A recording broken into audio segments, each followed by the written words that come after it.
Resignation letter football ফেডারেশনে না পাঠায় 24 ঘন্টা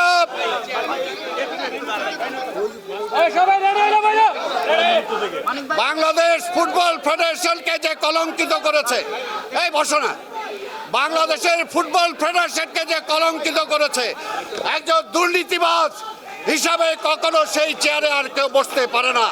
তাই 24 ঘন্টার মধ্যে কাজী সালাউদ্দিনকে ফুটবল ফেডারেশনের সভাপতি হিসাবে পদত্যাগ করতে হবে। তিনি যদি পদত্যাগ না করেন, ক্রীড়াঙ্গনে সালাউদ্দিনকে অবাঞ্ছিত ঘোষণা করা হলো। জায়গা দিতে পারবে না এবং আমার মনে নেই আমাদের মধ্যে যাতে কেউ তাদেরকে কোথাও ঠাঁই দেওয়ার চেষ্টা না করে। পরিষ্কার কোনো ঠাঁই নাই, একদম পরিষ্কার। আমরা স্পোর্টস সংগঠনকে আমরা চাই পরিষ্কার করতে। আর ভাই ফুটবল এই ফুটবলের জন্মই দিচ্ছি আমরা, এই আধুনিক স্টেডিয়াম তৈরি করছি আমরা। আজকে কোথায় সে অবস্থা? ঢাকা স্টেডিয়াম করতে হবে, আমাদের সময় জায়গা দেওয়া যেত না। তাই আজকে বলতে চাই পরিষ্কার কথা, পরিষ্কার কথা বলতে চাই। অনতিবিলম্বে ক্রীড়া উপদেষ্টা আছে, ওনাকে বলবো এই ধরনের লিজেন্ড যারা আছে ফুটবলে তাদের সাথে বসেন, দরকার হলে ফিফার সাথে কথা বলেন, এই বিদায় করেন সালাউদ্দিনকে, তার সাথে কথা বলে এত কমিটিতে জায়গা দেন। তারপরে ভালো ফুটবলার হবে, ভালো সংগঠক হবে, এমন কোনো কথা নাই। আমরা এখনো বিশ্বাস করি, যেখানে আমরা বলেছি আমরা রাজনৈতিক দল করতে পারি, কিন্তু তারপরে শুধুমাত্র রাজনৈতিক দলে সাইনবোর্ড নিয়ে কেউ ক্রীড়াঙ্গনে কোনো জায়গা পাবে না।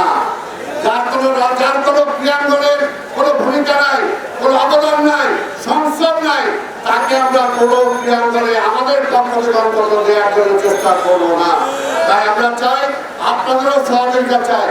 আজকে ক্রীড়াঙ্গনের সাংবাদিক ভাইরা আপনাদের কাছে দুর্নীতির সকল চাপ আছে, আপনারাই জানেন কে ভালো কে মন্দ।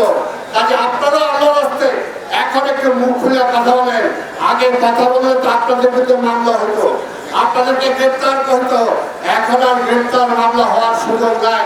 আর পুরনো আমলে যারা বেশি চামচামি করছেন, বেশি দালালি করছেন, দুই একটা যদি কোথাও একটু এদিক সেদিক হয়, দরকার ওইগুলো একটু চিন্তা করেন না, ওইদিকে তাকায়েন না, ওইদিকে ওভার খেয়ে ওভার এয়ার করেন।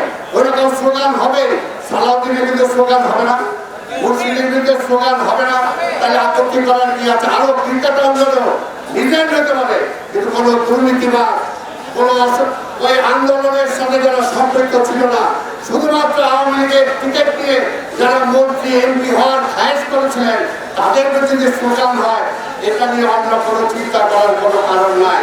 যারা যাদের বিরুদ্ধে মামলা হবে তারা আওয়ামী লীগ